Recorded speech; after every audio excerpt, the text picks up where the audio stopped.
किसान भाइयों, पिछले दिनों जब मैं गन्ने में आने वाले झुलसा रोग की वीडियो पर काम कर रहा था तो मैंने नोटिस किया कि मेरे किसी यूट्यूबर साथी ने गन्ने की मोटाई व लंबाई बढ़ाने के लिए वीडियो अपलोड की है।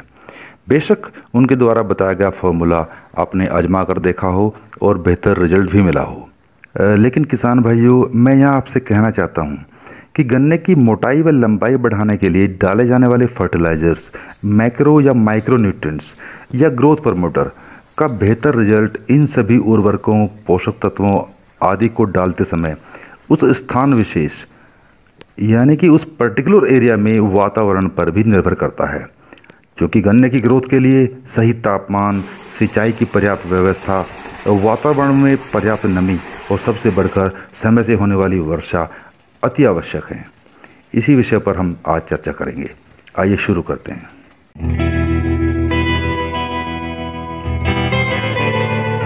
किसान भाइयों नमस्कार, मेरा नाम है देवेंद्र सिंह और आप बने हुए हैं मेरे यूट्यूब चैनल क्रिएटिव देव पर।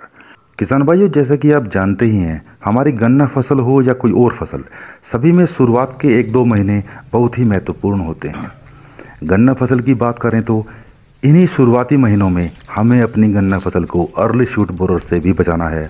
बेहतर फुटाव या टेलरिंग के लिए फसल को समय समय पर जरूरी खाद व अन्य पोषक तत्व भी देने होते हैं। जून माह के मध्य तक हम फसल में समय समय पर सिंचाई करके, जुताई करके, निराई गुड़ाई करके अपनी गन्ना फसल को बहुत अच्छी ग्रोथ स्टेज में ले आते हैं। इस समय हमारी पेडी गन्ना की फसल, जिसका पौधा मार्च अप्रैल माह में कट चुका होता है, ऐसी अवस्था में होती है कि उसमें 5 से 7 पोरियां बन चुकी होती हैं। थोड़ा लेट कटने वाला या यूँ कहें मई माह में कटने वाले बोर्ड का पेडी गन्ना थोड़ा हल्का रहता है, मतलब 2 से 3 पोरियों वाला रहता है। यही स्थिति हमारी पौधा या बोर्ड गन्ने की रहती है। मार्च माह में बोया जाने वाला गन्ना जून माह के मध्य तक बहुत अच्छी ग्रोथ ले चुका होता है, जिसमें 5 से 7 पोरियां बन चुकी होती हैं। लेकिन गेहूं कटाई के बाद मई माह में बोया जाने वाला गन्ना थोड़ा हल्का या यूँ कहें कि उसमें पोरे बनने की प्रक्रिया शुरू हो चुकी होती है। जून माह के दूसरे पखवाड़े में 1-2 बरसात हो जाने के बाद गन्ना फसल को बढ़वार के लिए अनुकूल वातावरण मिलता है। यही वो समय है जब किसान भाई गन्ने की मोटाई व लंबाई बढ़ाने के लिए उर्वरक और अन्य पोषक तत्व डालते हैं। लेकिन इस बार हमारे पश्चिमी उत्तर प्रदेश, हरियाणा, पंजाब, राजस्थान आदि में किसानों को बरसात का काफ़ी इंतज़ार करना पड़ा। बरसात से पहले 20 दिन किसानों ने दिन रात ट्यूबवेल वगैरह से गन्ना फसल की सिंचाई कर अपनी फसल को जैसे तैसे बचा कर रखा, क्योंकि ज़मीन में इतनी खुश्की बन गई थी कि सिंचाई के 3 दिन बाद ही खेत सूखने लगते थे। ऐसे में किसान भाई को गन्ने की मोटाई व लंबाई बढ़ाने का फार्मूला कहाँ सुझाई दे रहा था। वो तो किसी तरह अपनी फसल को सूखे से बचाने में जुटा हुआ था और शिद्दत से बारिश के इंतज़ार कर रहा था। और फिर ऊपर वाले ने आखिर सबकी सुन ली और 13-14 जुलाई को मानसून की पहली व बहुत ही बढ़िया बारिश हुई, जिससे किसानों के चेहरे खिल उठे।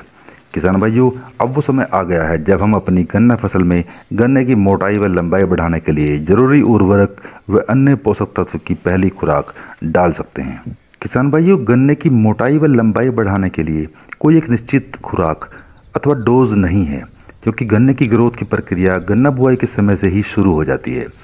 किसान भाई समय समय पर गन्ना फसल में जरूरी पोषक तत्व जैसे नाइट्रोजन, फास्फोरस, पोटास, सूक्ष्म व अति सूक्ष्म पोषक तत्व जैसे magnesium, sulphur, iron, calcium, copper, boron व जिंक आदि डाल चुके होते हैं, जिसमें नाइट्रोजन समय समय पर डाले जाने पर गन्ने की पैदावार को बढ़ाता है। शुरुआती समय में फुटाव अर्थात टिलरिंग को बढ़ाता है। फास्फोरस जड़ों को मजबूती प्रदान करता है, गन्ने की पोरियों को बढ़ाता है और फसल को शीघ्र पकने में सहायक होता है।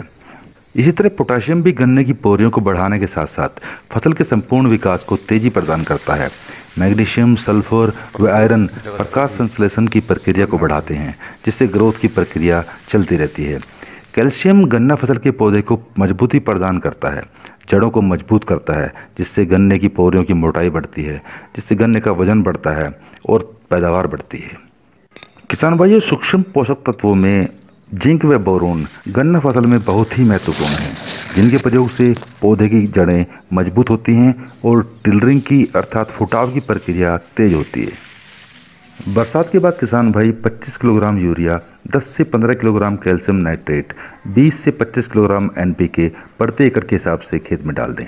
अगर 1-2 दिन में बरसात हो जाती है तो बहुत अच्छा, नहीं तो खेत में मध्यम सिंचाई कर दें।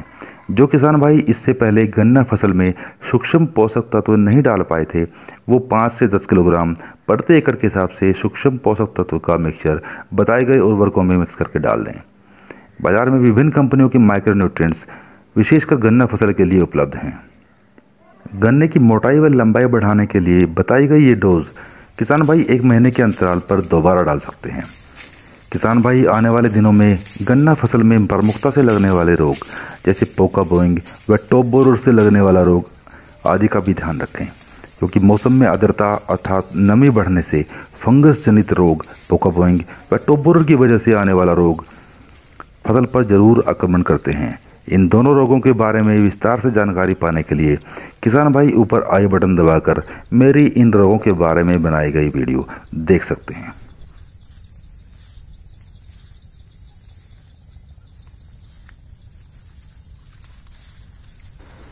किसान भाइयों, इसी प्रकार गन्ने में लगने वाले विभिन्न कीटों से होने वाले रोग जैसे early shoot borer, mid shoot borer, fungus अर्थात फफूंद से लगने वाले रोग जैसे पोका बोइंग, बैंडेड क्लोरोसिस व गन्ने का कंडवा रोग अर्थात शुगर केन स्मट व गन्ने की पत्तियों का पीलापन, फिर चाहे वो कीट जनित हो या फिर लोह तत्व की कमी से अर्थात आयरन डेफिशिएंसी से होने वाला पीलापन हो।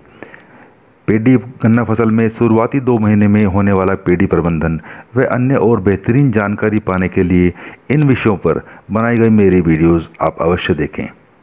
वीडियो के अंत में एंड स्क्रीन पर लगाई गई मेरी प्लेलिस्ट पर क्लिक करके आप ये सभी वीडियोस देख सकते हैं। किसान भाइयों, मैं आशा करता हूँ मेरे द्वारा दी गई ये जानकारी आपको अवश्य लाभ पहुँचाएगी। किसान भाइयों, वीडियो अगर आपको अच्छी लगी हो तो लाइक आइकन को ज़रूर दबाएँ, अपने साथियों के साथ इसे शेयर करें। और जो किसान भाई पहली बार मेरी वीडियो देख रहे हैं वो इसी तरह की कृषि संबंधित विशेष रूप से गन्ना संबंधित वीडियोस देखने के लिए मेरा यूट्यूब चैनल क्रिएटिव देव को सब्सक्राइब कर लें और पास में आने वाले बेल आइकन को भी दबा लें, जिससे मेरी आने वाली वीडियोस की नोटिफिकेशन आपको मिलती रहे। फिर मिलते हैं जानकारी से भरपूर एक नई वीडियो के साथ। जय हिंद, वंदे मातरम।